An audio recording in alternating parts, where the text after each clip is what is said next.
Bueno, tengo a Edmundo Jacobo, le agradezco muchísimo. Esta es nuestra última conversación en este formato, así es que quiero agradecerle mucho. No, al Todo contrario, lo que Ricardo, el hace. agradecido soy yo. Ha sido un placer. Siempre platicar contigo es un placer y luego ante las cámaras, por Pues favor. nos encontramos bien con nuestra audiencia y te hemos querido mucho y hemos aprovechado mucho tu conocimiento. Hoy no será la excepción. Déjame comenzar, Edmundo, con el tema de las candidaturas adelantadas. Aquí nos burlamos cada vez porque hay que hacerlo, pero pues sí es una fachada decir que hay unos defensores de la transformación en la soberanía, que en realidad son candidatos a gobernador o gobernadora, pues de manera muy, muy adelantada. ¿No? Ya escuchamos hace un momento las voces de especialistas, incluso de integrantes de la herradura del INE, ¿no? de Arturo Castillo, pues diciendo que esto no está bien, o sea, la norma tendría que ser respetada, pero parece que no hay forma de reclamar que se ciñan a lo que dice la ley electoral. Pues mira, ya lo habíamos comentado en alguna otra ocasión tú y yo por acá.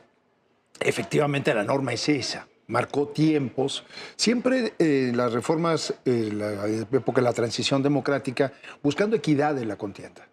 Y dentro de la equidad estuvo el financiamiento público y estuvo la reforma al 134 constitucional para prohibir que funcionarios públicos utilizaran recursos del erario para financiar campañas o utilizaran su posición para influir en el electorado. Y otro de los elementos en esta búsqueda de equidad fue buscar tiempos en donde todos los contendientes arrancaran bajo las mismas condiciones en el mismo momento. Yo me he preguntado muchas veces si a la política la puedes amarrar de esta manera o no, pero esas son las reglas que se pactaron durante la transición buscando equidad en la contienda. Esto se rompió muy claramente en el 23, antes de la sucesión presidencial del 24, cuando López Obrador anunció lo de sus corcholatas. El caso llegó al Tribunal Electoral del Poder Judicial de la Federación y lamentablemente el tribunal en aquel momento dijo que no se trataba de actos anticipados de campaña, cuando a todas luces, y ahora con mayor razón se ha venido viendo después las consecuencias de esto y lo estamos viendo hoy en día, se trata sin duda de actos anticipados de campaña. Nómbresele como se le nombre, coordinadores de la Cuarta Transformación, la Soberanía, Acción Nacional también adelantó sus tiempos, el Revolucionario Institucional también, aduciendo que si los dos otros lo habían hecho, ¿por qué no? Aunque todos bajo este espectro de simulación, yo creo que en una próxima reforma electoral es algo que tiene que revisarse. O bien que haya autoridades electorales que hagan honor a su responsabilidad y hagan cumplir la ley, porque la consecuencia podría ser incluso que se perdiera una candidatura, el registro de una candidatura. Pero a ver, déjame seguirte en tu tren de pensamiento. Creo que sería mejor que no existiera la restricción. O sea, porque hay quien puede hacer campaña desde que tenía 8 años de vida y hay quien, pues a lo mejor la puede hacer en los últimos 3 meses. A veces gana uno, a veces gana el otro. Pero antes de ir a la reforma, porque eso pasará algún día, la pregunta que te hago, ¿no hay recursos? O sea, ¿que no puede el Partido Acción Nacional, el Revolucionario Institucional, presentar un recurso? ¿Y qué pasaría si se presentara el recurso? O a lo mejor tú sabes si se ha presentado el recurso y no ha servido de nada. Mira, yendo a la primera parte, yo creo que es una cosa que hay que revisar. Y yo creo que el problema no está en esta cosa de los tiempos. El problema está en los recursos que se utilizan en la política. Ahí está el verdadero problema en el cual deberíamos centrarnos para ser transparente y que haya consecuencias cuando hay dinero indebido en los procesos electorales. Pero o sea, lo grave no es que te adelantes, sino que cuando estás haciendo campaña se te fiscalice. Exactamente. Y que no uses ni recursos de origen ilícito, ni recursos públicos, ni uses indebidamente tu puesto para, como sucede en otras democracias del mundo. O sea, pero el afán de aspirar a un puesto público, ¿por qué lo vas a inhibir y lo vas a constreñir a determinados momentos? Ábrelo. En todo caso, revisa bajo qué condiciones, con qué recursos, hazlo transparente y que tenga consecuencias eso.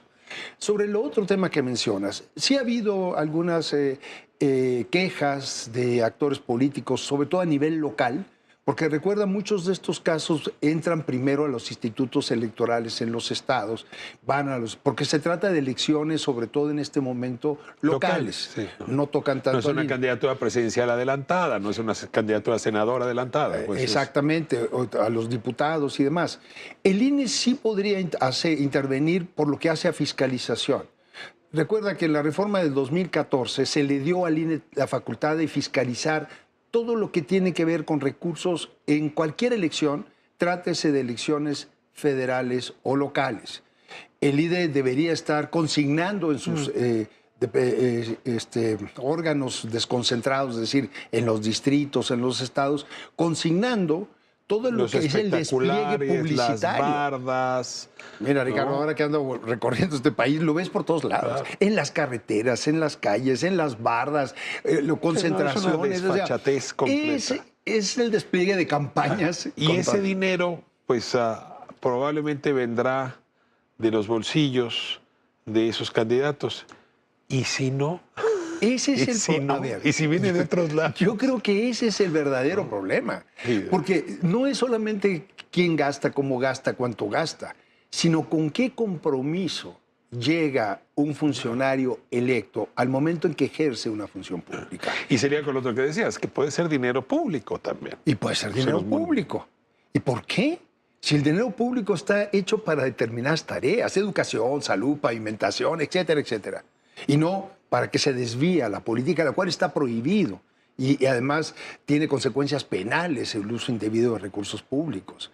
Entonces, lo que estamos viendo ahorita es ya la campaña del 27, que teóricamente, fíjate, empezaría hasta abril o mayo, y ya lo estamos viendo desde ahora. Ahora, déjame, antes de terminar, hacerte otra pregunta. Tú te ha tocado revisar los estatutos de Morena. Ahí está establecido cómo se constituyen estas figuras. Está establecido que es mediante encuesta. Eso está por estatutos, eso fue algún sello que dejó Andrés Manuel López Obrador, porque antes se aventaban sillas en las asambleas y fueron mejor por las encuestas.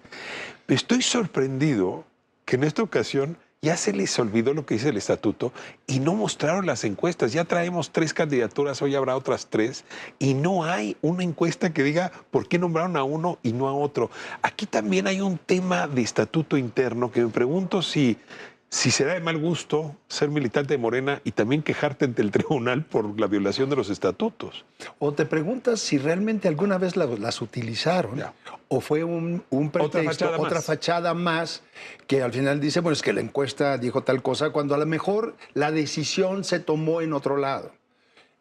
No dudo que se hagan encuestas, sin duda, o sea, tampoco... Sí, pero encuestas formales. Pero antes había un comité especial que revisaba las encuestas, ahora... No se ha hablado absolutamente nada. Ayer se destaparon, permíteme utilizar aquel viejo concepto, 3 candidaturas, Aguascalientes, Campeche y Colima. Hoy se anuncian 3 más. Por cierto, Sinaloa adelantada. Se había dicho que sería hasta el viernes. Y ayer la responsable de las elecciones en Morena anunció que sería hoy, Citlali Hernández, lo cual te indica que en el caso Sinaloa hubo un acuerdo mucho más complejo de lo que estamos viendo. No es se decir, el gobernador con licencia regresó, se volvió a ir, ya tenemos sustitutas, después de un jaloneo, una sustituta, una interina, perdón, el término, y ahora se anuncia que vendrá ya finalmente quién será. Imelda Castro. Imelda Castro, probablemente. También se filtró por otro lado que podría ser el suplente de Insunza, un señor López Camacho, si no me equivoco. Entonces todavía quiere decir que hay cierto jaloneo, porque Imelda Castro al parecer no viene de las filas propiamente más cercanas a Rocha. Pero eso es una mentira. Imelda Castro es muy cercana a Dan Augusto López y Dan Augusto López es muy cercano a Rocha.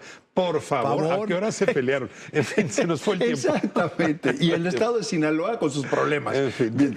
Segundo, te agradezco muchísimo de nuevo por esta participación tuya aquí a Ras de Tierra.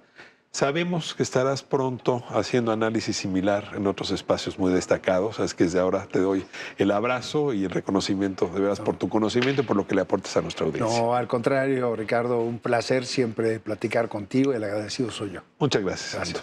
Bueno, pues cerramos.